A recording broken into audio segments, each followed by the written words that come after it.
поръчах една дъска плюс един риб тейп. Всичко ми излезе 25 лева, плюс доставката 30. Ето дъската, която поръчах. Така изглежда преди пращане. Тя. Ето и риб тейпа. King Fingerboard все още е.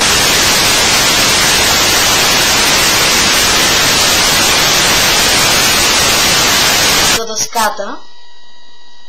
Ето. Сега малко повече.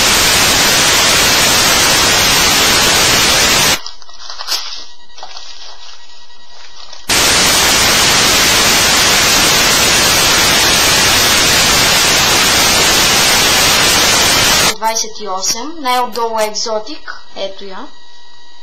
Лакирана.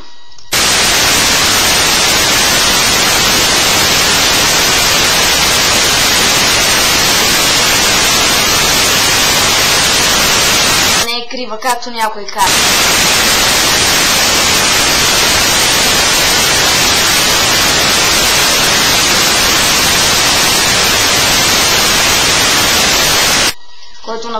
Който е направил дъската. Това е от мен. Благодаря, че гледате.